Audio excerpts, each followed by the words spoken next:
한국경제TV 생생한 실전 투자 정보 와우퀴.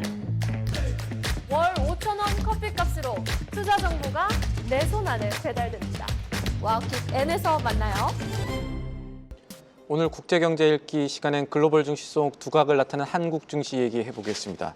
지난 1년 동안 코스피 상승률이 95%에 달해서 미국 S&P 상승률의 7배에 달했습니다. 코스피도 5,000선에 도달을 했고요. 이런 상황에서도 일부 증권사는 코스피 5,000 찍었으니까 이제부터 미국 주식 사라 권유가 나온다던데 이런 모습 어떻게 봐야 될지도 짚어보겠습니다. 도움 말씀에 한상춘 한국경제신문 논설위원 자리에 있습니다. 안녕하십니까? 네, 안녕하십니까? 위원님, 오늘은 이 얘기부터 좀 시작을 해보죠. 지난해 코스피 상승률이 세계에서 가장 좋았는데 주요국 가운데 그동안에 미국 주식을 100조 원 정도 살 만큼 개인들도 그렇고 기관들도 그렇고 미국 주식 투자에 열을 올려왔었습니다. 어떻게 봐야 됩니까? 네, 사실 오늘 시청자분의 말을 좀 말씀을 먼저 드릴게요. 어제 트럼프 대통령의 말이 시효가 한 3일 정도다 이렇게 하는데 곧바로 시청자분께서는 3일도 안 되는 것 같습니다 하는데 오늘은 그게 시청자분의 말이 맞으신 것 같습니다. 오늘 미국의 다우존스 지수가 19,607까지 최고치를 갔었는데요. 이게 꼬리를 내렸습니다. 한 220포인트 끝나는 떨어지는 상태에서 장이 끝났는데요. 역시 트럼프가 그린란드에 대한 병합 야후 이거에 대해서 끊이지 않으니까 결국 이와 같은 상황이 발생하고 있다 이렇게 됐습니다. 그리고 쿠바도 점령하겠다 하니까 이 그린란드뿐만 아니라 쿠바라든가 이런 게 군사 야망은 더 세지는 게 아닌가 이렇게 이제 보고 있습니다. 그래서 시청자분한테 그런 말씀부터 먼저 드리고요. 그리고 또 다보스 포럼에서 최대 관심이 됐던 내용도 한번 전해드리도록 하겠습니다. 이 트럼프가 나토 대신해서 평화위원회를 만들었습니다. 평화위원회 피스 대신에 그 위원장은 종신을 하겠다. 누가? 트럼프가. 그러면 다 다보스 포럼에 참석했던 사람이라든가 이런 거 보면 피스 평화인데 자기 의장 자리는 장기 종신까지 이게 말이 되지 않지 않습니까? 이게 시청자분의 얘기 말씀이랑 이렇게 동일한 시각이 아닌가 생각합니다. 적어도 조지 워싱턴과는 상당히 다른 행보를 그렇죠. 보이는 거죠. 또 한 가지 말씀드릴게요. 우리가 이제 한국 증시 얘기를 하다 보니까 사실 너무 이기주의로 국수주의로 가는 게 아니냐 생각하는데 그렇지는 않습니다. 글로벌짐이라는 것은 사실 지금 세계가 자꾸 다자 채널이 없어지는 상태 이기주의로 가지 않습니까? 전부 이기주의 하지 않습니까? 각자 도생 누구를 믿습니까? 그래서 전 세계 글로벌 추세가 이기주의거든요. 이기주의이기 때문에 그 이기주의를 쫓아가는 것이 글로벌리즘이죠. 그런데 우리가 지금 전 세계가 이기주의로 가는데 옛날 생각해서 다자주의로 간다. 그게 글로벌이냐? 잘못된 거죠. 그래서 전 세계가 지금 이기주의로 가. 누굴 믿습니까? 그러면 우리 입장에서도 우리 국익을 챙겨야죠. 그게 글로벌리즘이지 않습니까? 글로벌리즘. 그래서 많은 사람들이 이렇게 이 방송에서 글로벌이라는 단어를 써가지고 한국 얘기하니까 너무 경우에 따라서 현 정부를 옹호하는 게 아니냐, 그 다음에 국수주의로 가는 게 아니냐 이런 시각인데 그렇지 않습니다. 글로벌리즘에 제가 가장 오랫동안 담당했을 겁니다. 그러면 전 세계 흐름의 추세에 쫓아가는 것이 같다. 지금 이기주의니까 국익 강조하고 나라 살림 강조하고 그러는 거다 이렇게 됐습니다. 그래서 지금 상태에서 한국 증시가 이렇게 얘기하는 것은 글로벌 마켓에 이렇게 가장 부합되는 얘기지 글로벌 마켓과 동떨어진 얘기는 아니다 하는 것을 말씀을 드리겠습니다. 그런 과정에서 사실 국내 언론도 코스피가 5천 가는데 언론의 보도태를 한번 보자는 얘기입니다. 지난 1년 동안 미국 주식이라든가 이런 쪽에 더 많이 얘기를 하죠. 국력을 그렇게 소모하지 않습니까? 제가 좀 창피한 얘기를 하겠습니다. 미국의 증권에 관련돼 있는 사람들 같이 이렇게 시청자분한테 방송하기 위해서 그렇습니다. 근데 정보를 조달하는 한국에서 왜 미국의 언론 관련된 특파원들이 제일 많냐 하는 얘기입니다. 미국의 언론 이외의 다른 기관에서 미국에 대해서 이렇게 보면 한국의 언론인들이 가장 많이 특파원으로 가고 있습니다. 예. 이런 것도 좀 한번 생각해 봐야 되지 않느냐. 이게 무슨 증권사의 투자 수익을 권고하는 기관도 아니고 정보를 전달하는 기관인데 그 많은 비용을 들여서 하자. 이런 것도 한번 차지의 코스피가 5천 도달하는 과정에서 생각해볼 대목이 아닌가 생각합니다. 왜냐? 그만큼 지난 1년 동안 한국 증시가 글로벌에서 주목받았다는 얘기입니다. 한국보다도 글로벌에서 주목받았다는 얘기입니다. 왜 그럴까? 코스피 상승률 95%입니다. 시청자 여러분 다른 거 한번 보겠습니다. 상해 지수 36%, 니케이 지수 35%, 그다음에 한국의 가까운 지수, 대만의 가까운 지수 34%, 그리고 가장 많이 할애했던 미국에는 대표 지수 S&P가 14%입니다. 그럼 어떻게 하겠습니까? 한국에 대해 초점을 맞춰가지고 이렇게 얘기를 해야죠. 그런 과정에서 코스피가 5천 도달하고 있는 상태에서 한 번 정도 생각해보자는 대목입니다. 그래서 우리가 한국 경제라든가 한국의 증시라든가 자긍심을 갖자는 측면에서 오늘 말씀드리는 겁니다. 사실 그렇습니다. 이렇게 한국의 지난 1년 동안 코스피의 상승률이 95%인데 미국보다 7배나 가까운데 한국 투자가는 미국으로 나갔습니다. 이게 한국 투자가뿐만 아니라 증권사도 권유 때문에 나갔습니다. 100조 원이 넘었습니다. 그러면 한국은 뭐냐? 지난번에 말씀드릴 때 순서상으로 보면 노르웨이라든가 프랑스라든가 스위스라든가 싱가포르보다 우리가 더 많습니다. 근데 여기 질적인 측면이 있습니다. 한국은 개인 투자가들이 많이 나갔습니다. 예. 노르웨이라든가 다른 기관은 전부 국부펀드입니다. 이것도 한번 생각해 봅니다. 그리고 한국의 1인당 GDP가 32입니다. 근데 미국 주식을 가장 많이 보유한다니까 물론 미국 투자가 2의 외국을 비교하는 겁니다. 이게 또 말이 되는 겁니까? 근데 자 어제 한국 증시가 어렵게 진짜 어렵게 코스피가 5천 찍었습니다.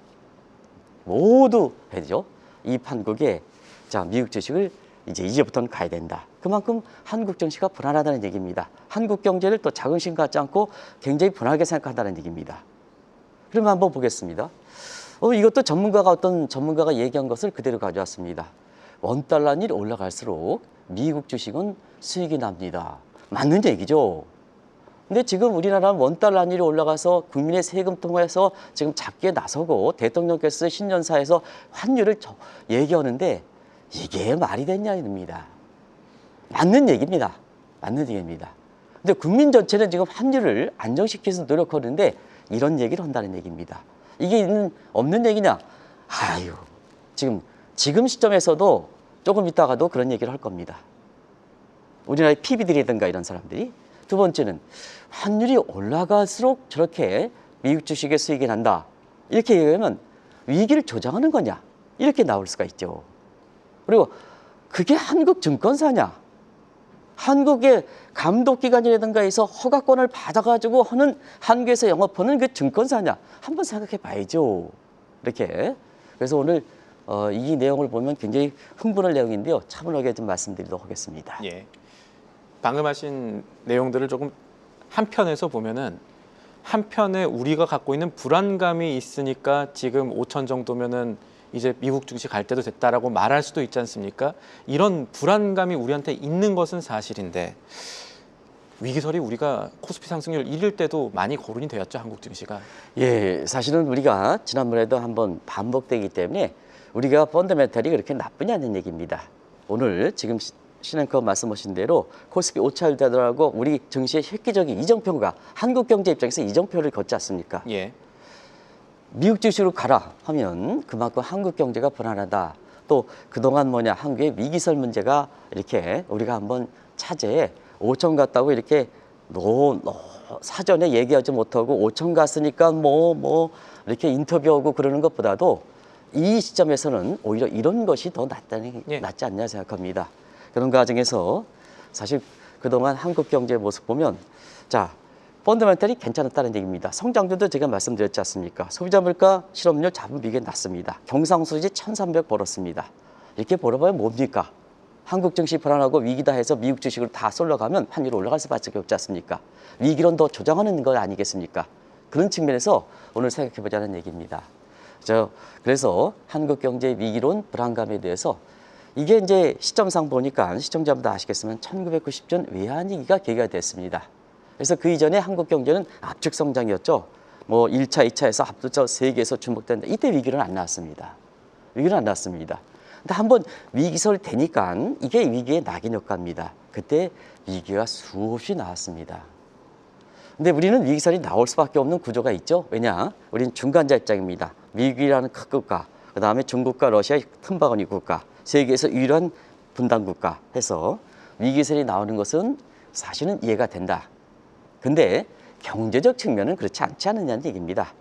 근데 그 위기설이 정치 군사적 위기설이 아니라 대부분 위기설이 경제 위기설과 관련돼 있다는 얘기입니다. 그런 측면에서 중간자 입장에서 위기설이 나오는 것은 이해되지만 그게 정치 군사적 이런 이 안보 위기설이 아니라 경제 위기설이니까 한 번 정도는 이 문제를 생각해 보는 문제가 아닌가 하는 그런 생각에서 말씀드리는 겁니다. 자, 이번에 우리 코스피 진짜 5천 가는 거 저는 자랑스럽게 생각합니다. 한국 경제를 상징하는 우리 코스피 상승률이 5천 갔다는 것은 누구나 부인할 수 없죠. 예. 근데 이렇게 짧은 순간에 가는데도 불구하고 이렇게 3,500까지 떠진다는 얘기를 고질적으로 주장하는 사람이 있습니다. 이런 게 대표적으로 위기설이죠.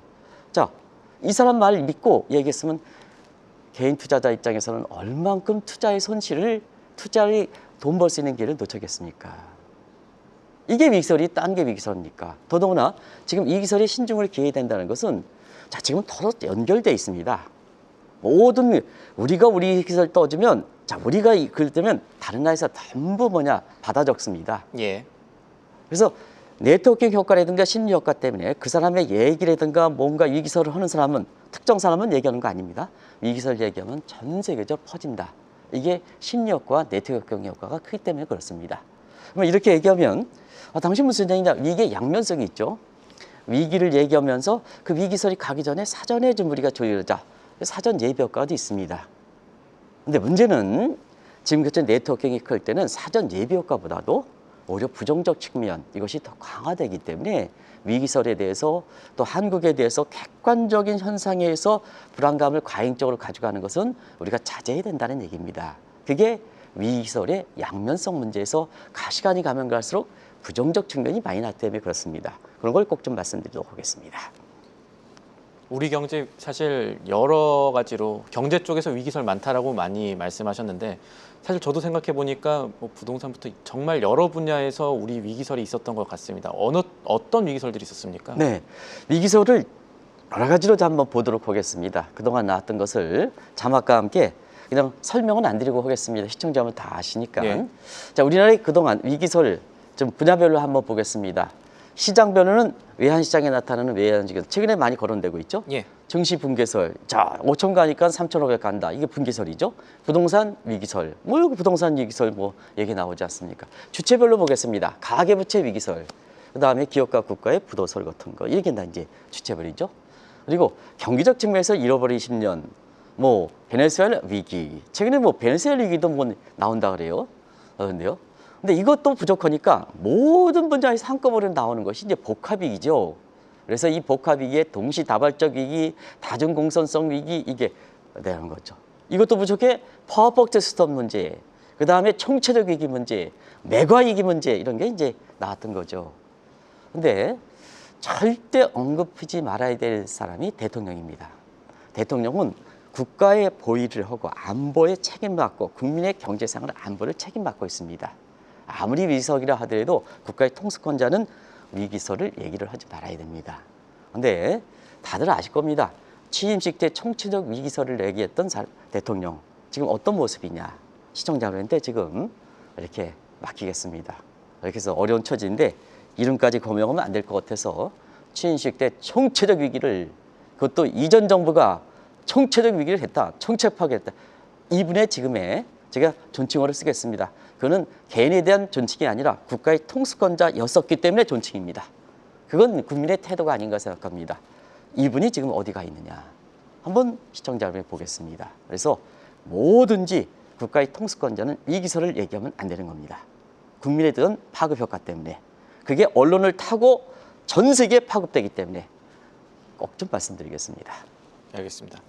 말씀하신 내용에 조금 더해서 그동안에 많이 거론됐던 위기설들 살펴봐야 되는데 지금 여전히 힘이 있는 위기설 중에 하나가 외환 위기 문제죠. 이건 어떻게 봐야 됩니까? 네, 가장 많이 거론됐죠. 왜냐하면 낙인 효과 때문에 우리가 예. 외환 위기를 겪었고 그다음에 환율이 올라갈 때마다 이걸 좀 해서 무슨 전문가를 칭하는 사람들이 항상 나오는 게 외환 위기설이죠. 지금도 나오고 있습니다.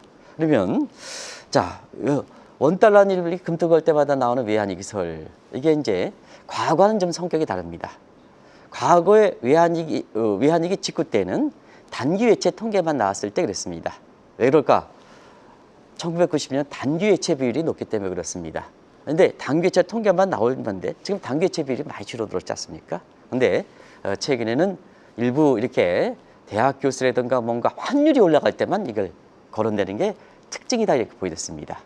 이게 이제 이 외환위기설에 나오는 근거가 좀 다른 점입니다. 예. 갑니다. 이걸 좀 꼭 좀 말씀드리겠습니다. 그러면 환율이 급등할 때 일부 대학 교수들이 우리가 적정 외환고 8천억이 돼야 됩니다. 그러면 8천억 두들기면 어떤 교수인지 나오실 겁니다.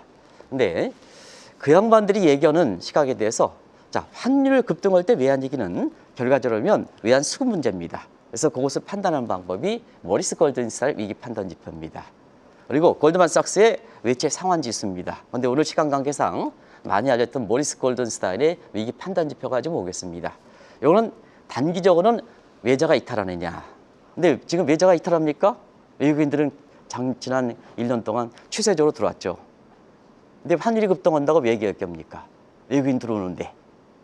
우리나라 개인 투자가들이 나갔지 외국인들은 그때그때마다 다르지만 지금까지 들어왔지 않습니까? 이거 왜 얘기합니까? 또 장기적인 자금 조달령. 우린 국가신용등급입니다. 우리 국가신용 떨어졌습니까? 떨어졌습니까? 안 떨어졌습니다. 이런 측면을 봐야 되거든요. 두 번째는 뭐냐? 지금 외화가 부족하다? 캡틴 방식. 우리가 적정 외환보를 산출하는 방식은 자, IMF 방식, 그 다음에 그린스펀 기도티 방식, 캡틴 방식이 있습니다. 그러면 최강의 개념으로 캡틴 방식으로 보겠습니다. 우리 외환보이고 3,800이 나옵니다. 지금 4천억 달러는 없습니다. 왜 그렇습니까? 우리 외환보유고는 낮습니까? 그리고 외환보유고는요, 경제적 기회비용으로 볼 때, 자, 외환위기를 방지하기 위해서 외환보를 많이 싸면, 개인 입장에서 보면 비상금을 갖고 있어야 되는데 비상금을 많이 갖고 있으면 어떠냐? 부부싸움이 일어나는 거 아니겠습니까? 네. 감춘 돈이 경제학적으로 보면 다른 데 유용하게 쓰고, 자기 사모님들 이렇게 뭐 사줘야 되는데 비상금을 많이 남편이 쌓고 있으면 이렇게 난리가 나는 거 아니겠습니까? 그게 뭐냐, 적정 외환보고 좀 많이 싸면 많을수록 단내 쓸 곳이 없지 않습니까? 그래서 최근에 뭐냐, 원달러이 편승해서 마치 1,500원만 되면 외환위기가 발생합니다. 적정 외환보고가 떨어졌습니다. 이런 위기설 같은 경우는 각종 판단 지표를 볼 때 지금 위기 가능성이 낮다. 설령 제가 말씀드리겠습니다. 원달러 환율이 1,500원 넘어가도 외환위기 안 발생합니다. 안 발생합니다. 근데 1,500원 넘으면 마치 외환위기 발생한다 그랬는데 안 발생합니다. 대통령께서도 이 문제가 위기를 잠재시키기 위해서 1에서 2개월에 원달러 환율이 1,400원 밑으로 간다. 이렇게 말씀하십니다. 오죽했으면 국민의 많은 신년사에서 그런 얘기를 하겠습니까? 말씀을 하시겠습니까? 근데 그만큼 그거 방송을 해가지고 타고 있지 않습니까? 그건 뭐냐? 국력섭입니다. 국력섭입니다. 그렇게 생각하셔야죠. 그래서 뭐냐? 이런 점을 꼭 좀 말씀드리겠습니다.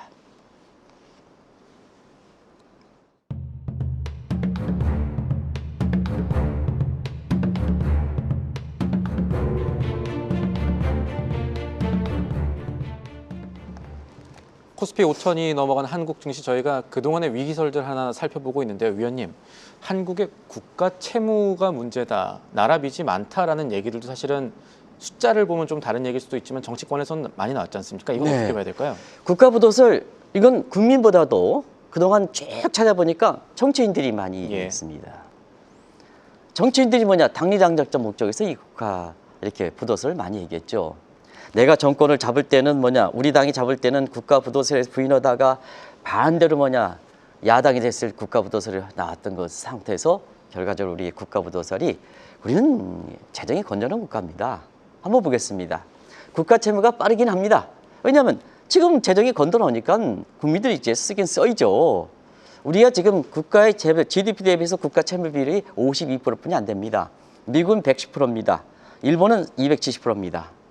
270%입니다. 왜 부도설을 얘기합니까? 정치인들 아직 여유가 있지 않습니까? 여유가 있지 않습니까? 다만 국가 채무의 증가 속도가 빠른 것은 경계를 해야죠.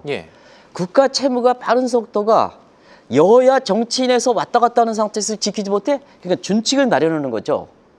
준칙. 그래서 GDP 대비해서 재정 지출을 얼마큼 써야 된다. 그러면 뭐냐? 여야 정치인에서 당리장작적으로 가능성이 적고 있는 국가부도를 만약 정권 잡기 위해서 또는 다른 정당을 비판하기 위해서 이걸 잡을 수 있는 거 아니겠습니까? 이게 재정준칙입니다.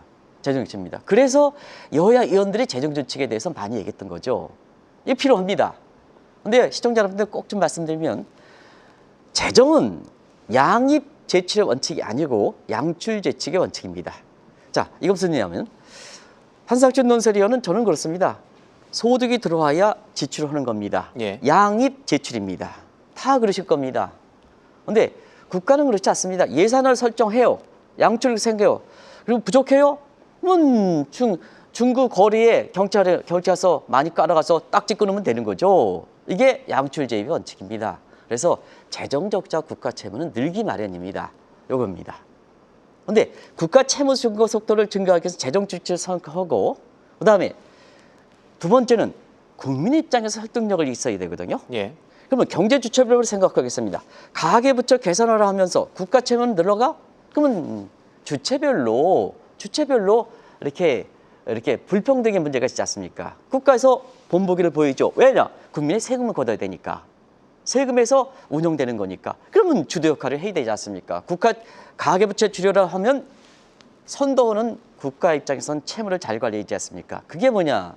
이번에도 국민신년사에서 대통령께서 말씀하신 이런 재정지출의 3대 주범들을 개혁시켜야 된다는 얘기입니다. 이게 재정지출의 3대 주범은 전부 복지라든가 이런 부분과 관련되어 있습니다. 표심과 관련된 지역 이기주의에서 국회의원들이 자기 당에 있어서는 뭐냐? 이권을 가져가는 요 문제를 개혁해야 된다는 얘기입니다. 그래서 지역비용으로 광역시켜야 된다. 지금 상태에서 영원함이 필요하냐? 광역시켜서 펼쳐야 되지 않은 이 조그만 딱덩어리를 언제까지 내가 어느 정당의 어느 지역을 대표해서 그렇게 되느냐? 이건 이제 디지털로 보면 전 세계가 좀 하나가 됐는데요. 예. 우리 조그만 땅덩어리에서 갈기갈기 찢어가지고 누구를 대변해? 안 되죠. 예산에서 그걸 편성하고 이게 쪽지 예산 아니겠습니까? 이거는 개선해야 된다는 얘기입니다. 그래서 재정주칙이라든가 페이고 문제 이런 문제 제3의 문제에 의해서 가계부채를 줄여라 하는데 그 설득력에 의해서는 국민의 세금을 하는 정치인들은 본인 입장에서 국가 채무를 더 줄여야 된다는 이런 층에서 이 문제를 봐야 되지 않나 생각합니다. 저 자막 중에 페이고라고 나와 있는데 이거는 시청자분들께서 어떻게 이해를 하면 될까요? 우리가 이제 재정지출을 증대시키면 이게 줄일 수 없지 않습니까? 예. 그러면 재정지출을 크게 하지 않은 게 국가 채무가 전다. 그러면 이제 경기를 부양시켜야죠. 그러면 예산의 항목에 있어서는 크게 두 가지가 있습니다. 공무원의 봉급들, 그다음에 기관 경비, 이거는 경직성 항목입니다. 세목입니다. 예. 이런 경기 부양 효과가 적습니다. 그런데 지금 재정 지출을 통해서 사회 인프라에서 사회 간접 자본 같은 경우는 헐스비 안에 맥워드 포워드 링키지 연관 효과가 크지 않습니까? 민간이 잘 되려면 어떠냐? 국가에서 세금 걷어가지고 인프라를 잘 깔아줘야 되거든요. 그러면 자 예산의 재정 지출의 절대 규모가 늘어나는 건 국가 채무 문제가 된다.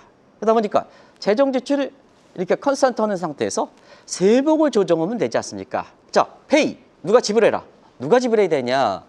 공무원들 봉급 좀 줄여달라는 얘기입니다. 기관 경비 좀 줄여달라는 거기서 세목을 줄인 페이로 지출했던 부분을 어디로 버리냐? 국민의 경기 부양 이쪽으로 가라는 얘기입니다. 그래서 자 경직성 경기 부양 효과가 적은 데서 페이 지불하고 그거에 의해서 국민 경제에 대해서 부양 효과가 큰 것을 지출하라는 얘기입니다. 그러면 절대 재정 지출은 늘어나지 않겠죠. 절대 규모는. 그래서 국가 채무를 줄이겠다는 얘기입니다. 이와 비슷하게 일본의 간전 정책이 있습니다. 간전 정책은 뭐냐면 자 우리가 케인전의 투자 성수에서 보면 세금을 100 걷으면 지출을 100 나갑니다. 예. 그러면 국가 채무는 늘어나지 않겠죠. 근데 세금을 100 걷은 만큼 100을 하면 시청자분께서는 들어온 만큼 나갔으니까 경기부양 효과가 적으냐? 그렇지 않습니다. 세금을 들어와서 재정 지출하면 100만큼 경기부양 효과가 됩니다. 그러면 재정 지출의 절대 지출 규모가 늘어나지 않은 상태에서 경기부양을 할 수 있지 않습니까?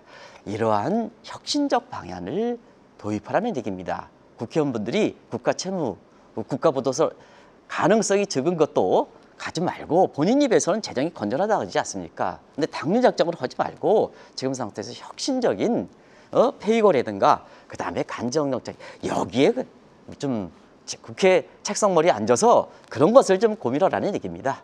당리장장 하지 마시고 네. 그랬습니다. 알겠습니다. 이어서 다음 문제 보죠. 우리나라 또 경제 분야는 워낙 위기설이 많았어가지고 부동산 얘기도 안 할 수가 없는데 부동산 위기설에 대해서는 어떻게 봐야 될까요? 네, 부동산은 대부분 다 가계부채 문제와 관련되어 있는 것 같습니다. 그래서 가계부채 먼저 얘기를 해야 되겠습니다. 자, 가계부채 위험수준이 넘긴 했죠, 시청자 여러분. 시간이 좀 많이 경과됐는데 빨리빨리 줄이겠습니다. 예. 가계부채 많습니다. 근데 이 가계부채는 금리가 낮아졌는데 가계부채를 관리 가능하면 되는 거 아니겠습니까? 우리가 금리를 낮춰놓고 가계부채가 절대 규모가 늘어난다는 것은 이창용 총재도 좀 잘못된 거 같습니다. 그러면 금리를 낮추지 말아야죠. 쓰라고 했기 때문에 하는 거죠. 관리 가능만 하면 된다는 얘기입니다.